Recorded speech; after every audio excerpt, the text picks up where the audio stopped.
In northern Australia, distance is not measured only in kilometers. It is measured in time, in the scarcity of shade, and in how long a person can go without meeting another vehicle. Across parts of the Northern Territory and Western Australia, the landscape can appear empty in a way that is difficult to describe from maps alone. Roads are thin lines through country that holds heat through the day and releases it slowly at night.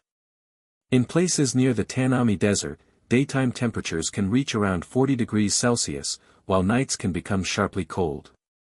The land does not announce danger. It simply remains indifferent.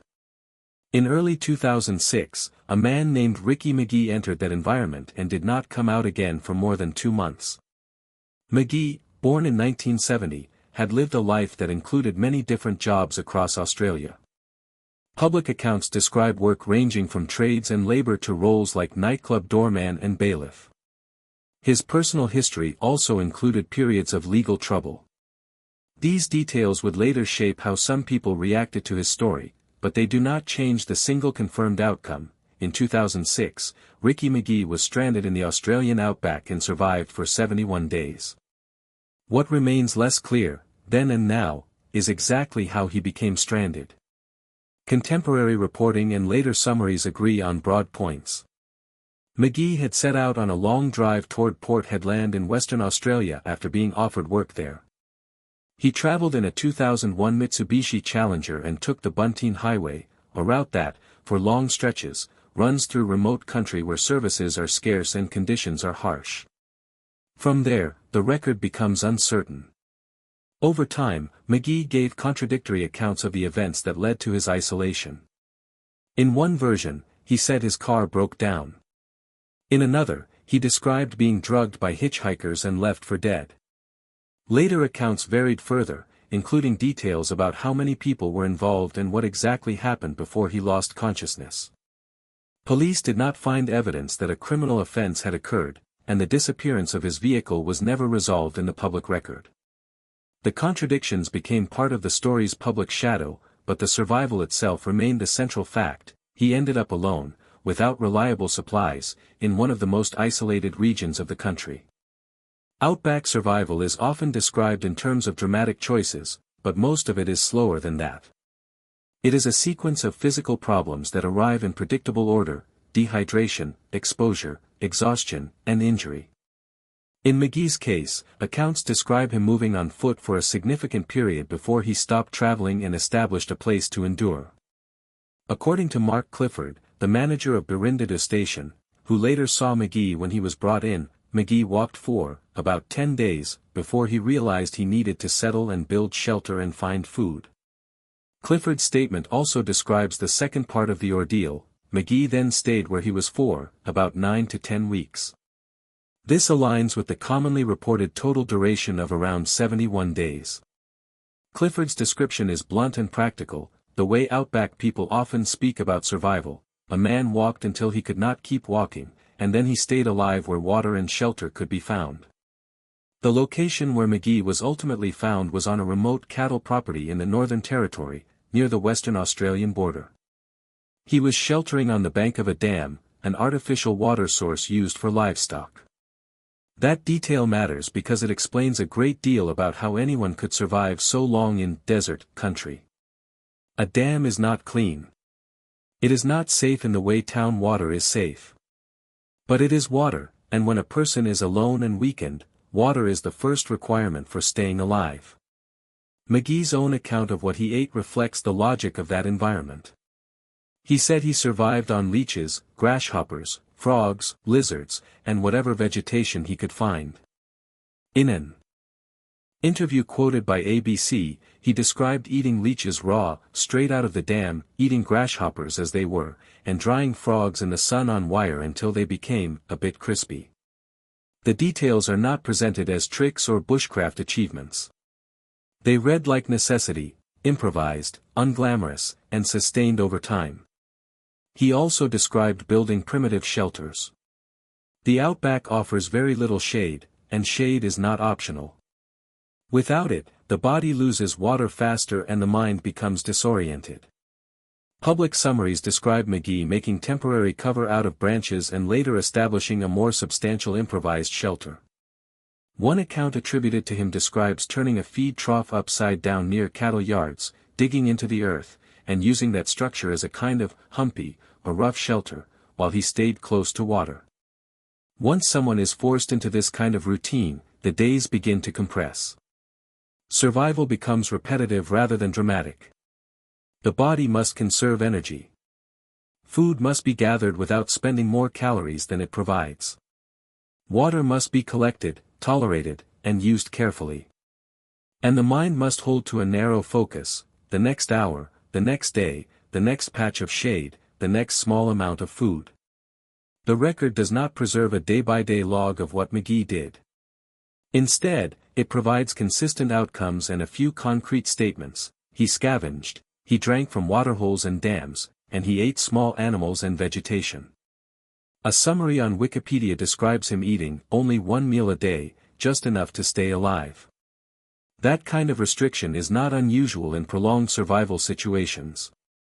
When the body is starving, movement becomes expensive. Each choice becomes a trade, the risk of going further versus the risk of staying where you are. The physical decline was severe. When Megee was finally discovered, he was described as extremely thin. Mark Clifford told ABC that Megee was a large man, around 6'2" or 6'3", and that he was just a walking skeleton. The phrase is vivid, but it is also a typical Outback description, an observation of what starvation looks like when it has removed almost all spare weight. Source Megee himself said he lost around 60 kilograms during the ordeal, a figure repeated in later summaries. Hospital staff described him as suffering severe malnutrition. Yet some medical comments also noted that he appeared to stabilize relatively quickly after arriving in care, which did not disprove the survival story but did reflect how the body can respond once rehydration and controlled feeding begin.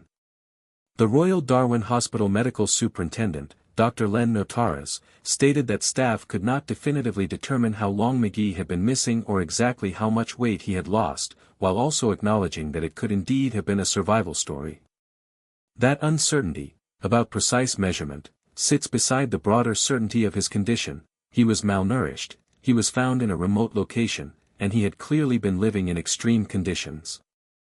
There is also a detail in later summaries that illustrates how fragile his situation became. At one point he reportedly suffered a tooth abscess, a problem that can become dangerous without treatment, especially when a person is already weakened and exposed.